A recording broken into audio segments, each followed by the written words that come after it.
Bismillah. Dans cette vidéo, nous allons voir un cas concret de calcul de salaire pour l'environnement tunisien. C'est l'occasion de vérifier les paramétrages qui ont été publiés dans les vidéos précédentes. Alors, ici, nous avons le menu principal de Full Pay. Nous allons cliquer sur la première option de menu personnel et traitement associé. Alors là, nous avons la liste des employés enregistrés. Nous avons pris un échantillon représentatif, tout simplement. Nous savons que pour les catégories d'employés, il y en a trois.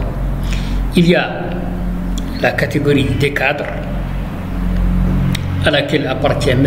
Hakim Ben Younes, nous avons ici directeur technique C.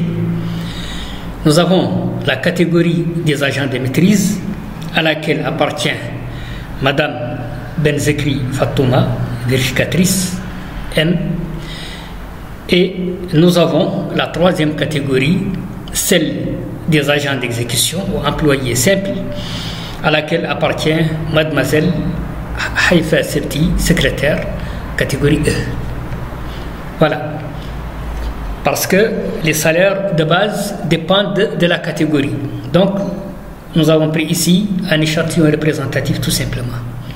Pour chaque catégorie, un employé.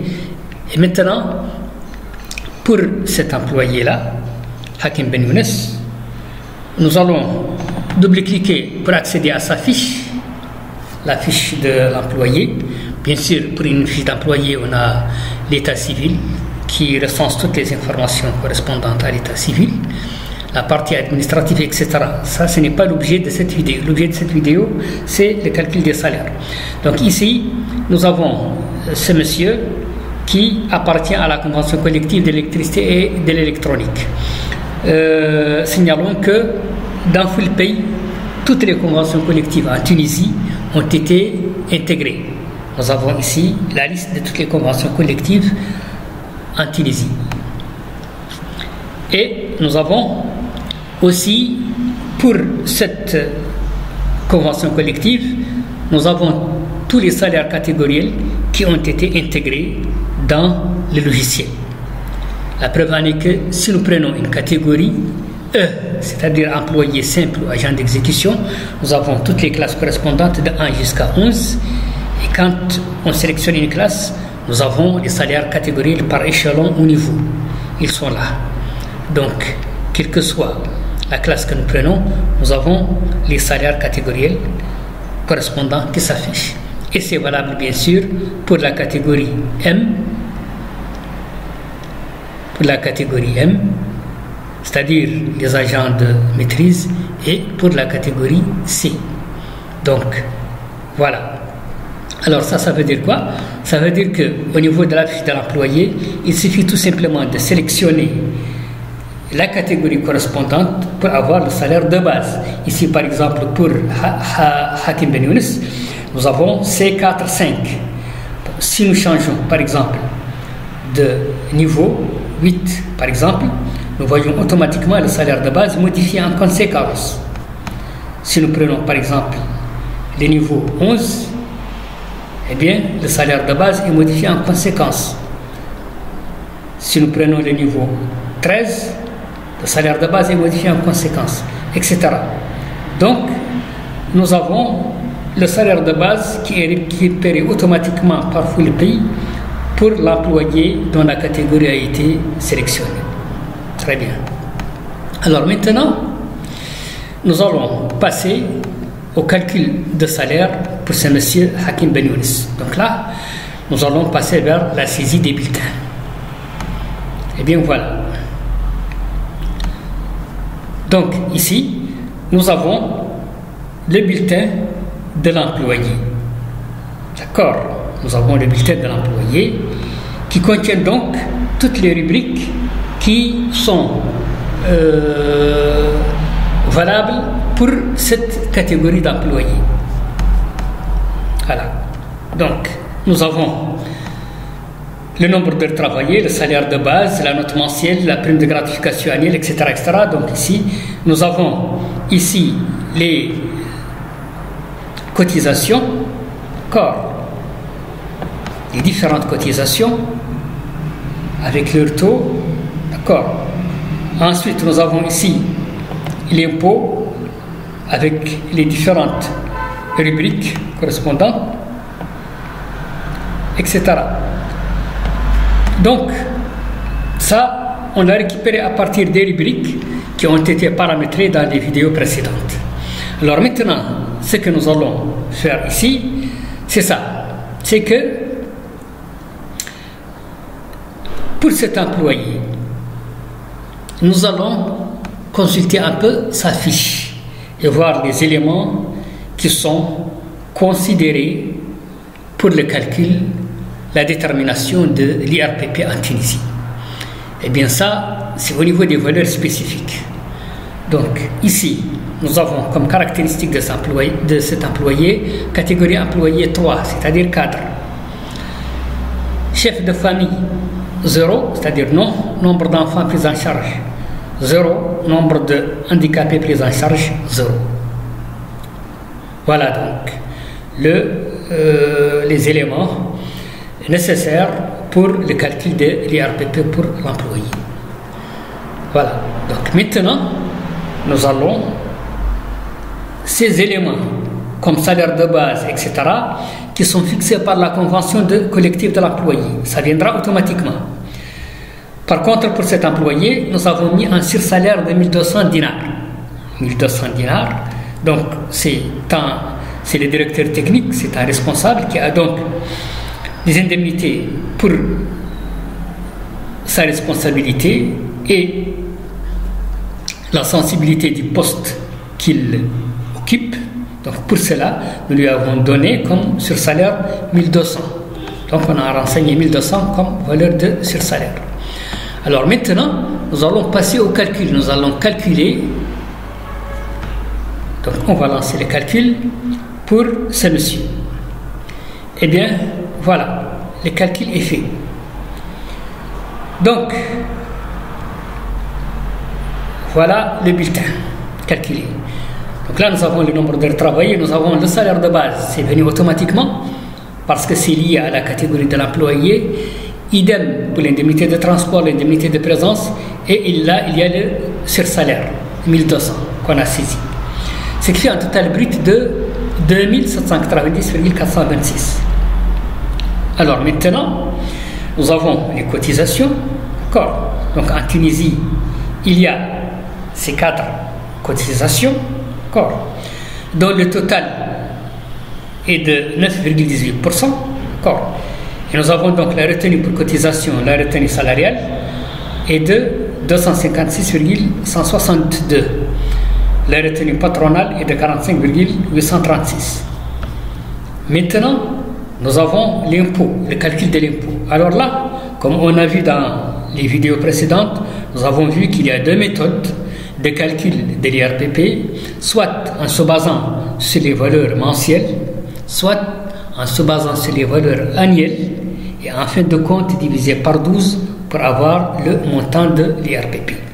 Ça, c'est expliqué ici au niveau du bulletin de l'employé. Nous avons d'abord calcul de l'IRPP sur base mensuelle. Sur base mensuelle. Ici, nous avons l'assiette de l'IRPP. D'accord. Voilà l'assiette de l'IRPP. Eh bien, cette assiette de l'IRPP, ici, c'est tout simplement le brut moins les cotisations salariales. Ce qu'on a considéré ici. D'accord.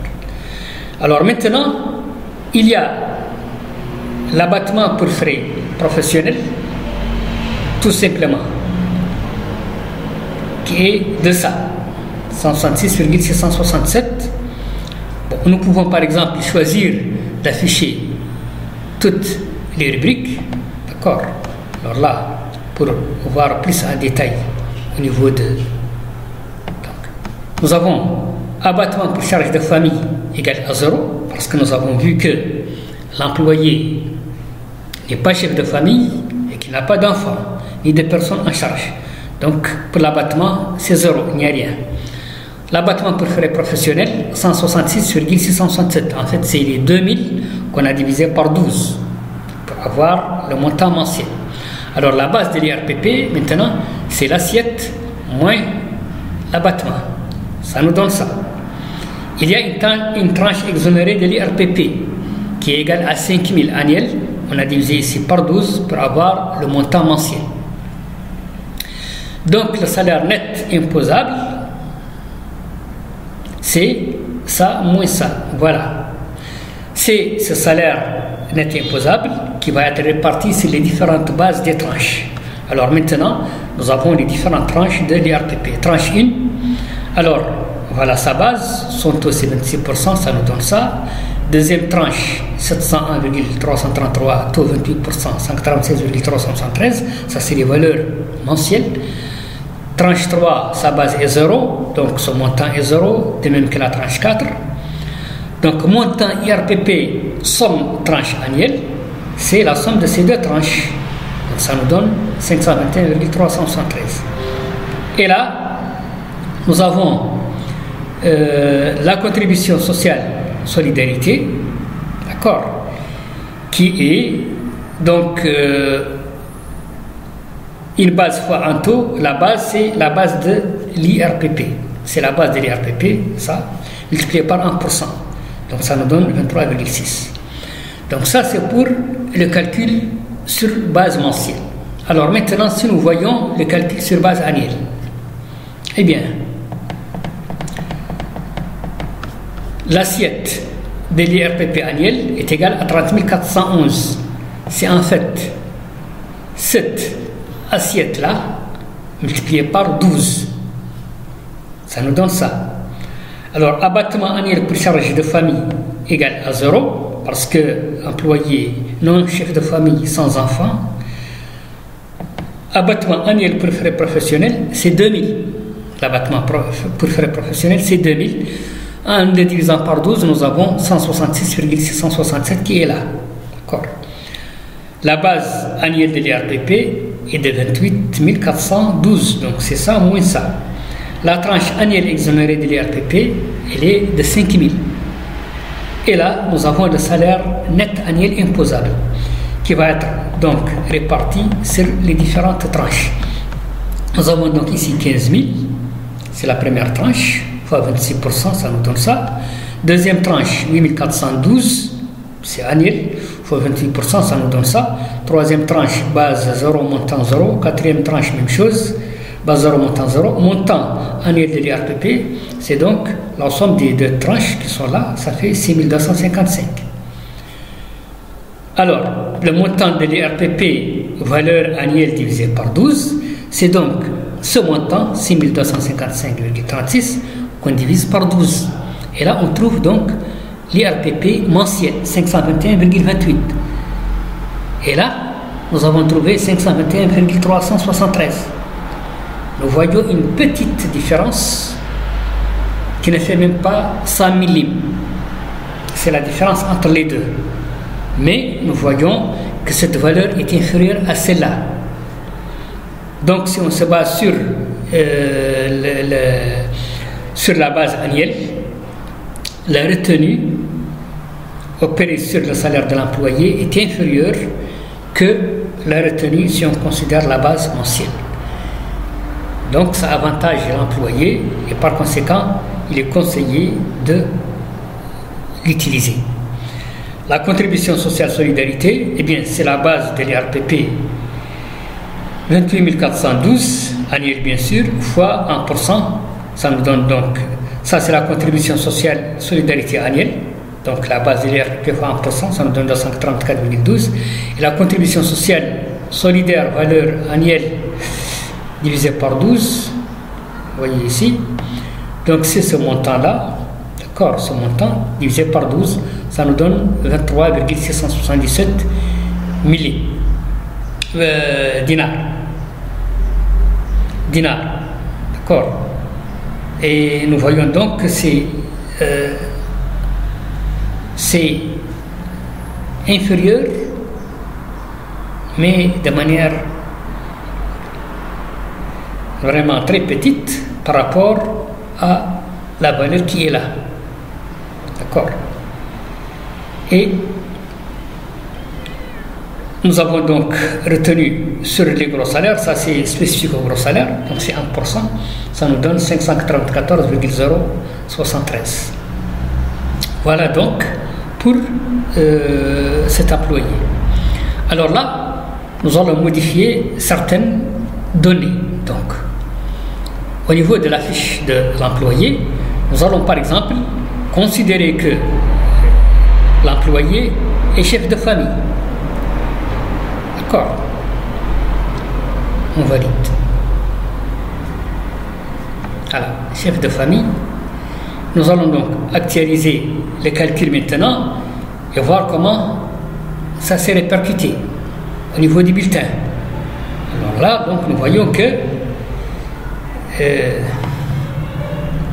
abattement pour charge de famille, nous avons maintenant abattement pour charge de famille, prenons les valeurs annuelles, nous avons abattement pour charge de famille égal à 300.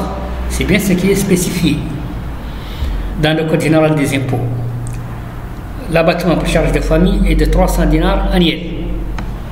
Alors, prenons maintenant, modifions quelques données relatives à l'employé, valeur spécifique.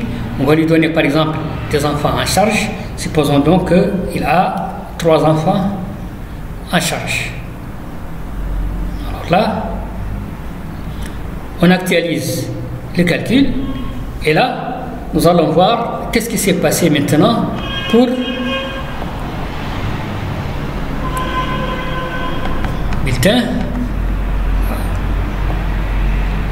Alors, nous voyons, par exemple, abattement annuel pour charge de famille. Maintenant, il est de 600. Pourquoi? Parce qu'il y a 300 pour chef de famille et il a 3 enfants pris en charge. Pour chaque enfant, il y a 100 dinars d'abattement. Donc ça fait 300 plus 300, ça fait 600. Et nous voyons bien sûr que l'IRPP a diminué. Donc là, il est de 507,280. La valeur annuelle. La valeur mensuelle, elle est de ça. Il y a une légère différence entre les deux. Alors, maintenant, supposons que l'employé a des personnes, des handicapés prises en charge. Un, par exemple, eh bien, on actualise. Et qu'est-ce qu'on va voir maintenant pour les charges de famille? Abattement pour charge de famille maintenant, on voit que c'est maintenant égal à 2600. Parce que pour la personne handicapée, il y a un abattement annuel de 2000 qui va s'ajouter donc aux autres abattements, ce qui nous donne ça. Et nous voyons donc que l'IRPP, pour l'employé maintenant, il est seulement de 460 dinars. Alors qu'avant, il était de 500 et quelques. Bien, donc, ça c'est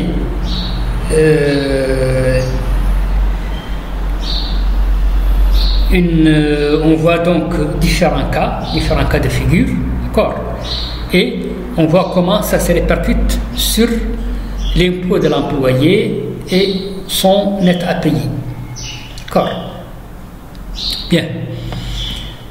Bien sûr, ici nous avons par exemple pour les RPP, nous avons seulement 2 tranches.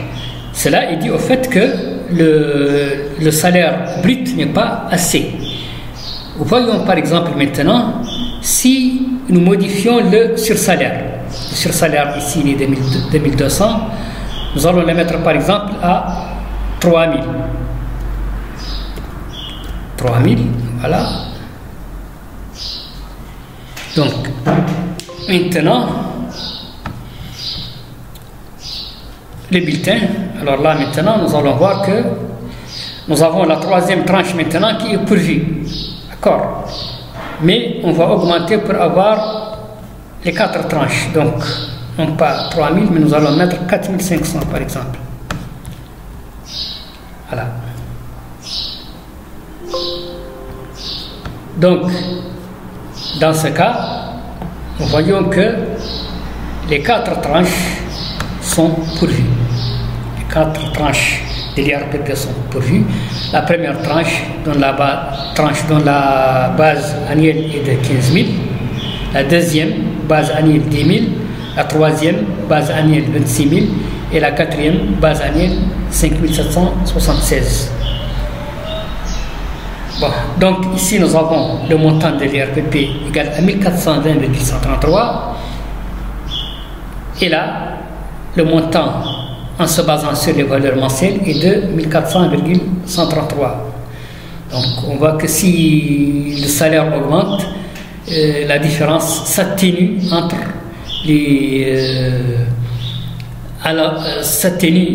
entre l'IRPP mensuel sur base mensuelle et l'IRPP sur valeur annuelle. Ici d'ailleurs, les deux valeurs sont égales. Nous avons les mêmes montants. Donc ici, nous avons vu une application des paramétrages que nous avons fait concernant un environnement de paix tunisien pour un établissement qui applique la convention collective de l'électricité et de l'électronique, et nous l'avons vu ici pour un cadre, un employé donc qui appartient à la catégorie des cadres. Prochainement, nous allons voir un cas concret pour les autres catégories. Voilà pour cette vidéo. Et donc, en attendant la prochaine vidéo, je vous remercie, messieurs et madame, et je vous dis à la prochaine. Au revoir.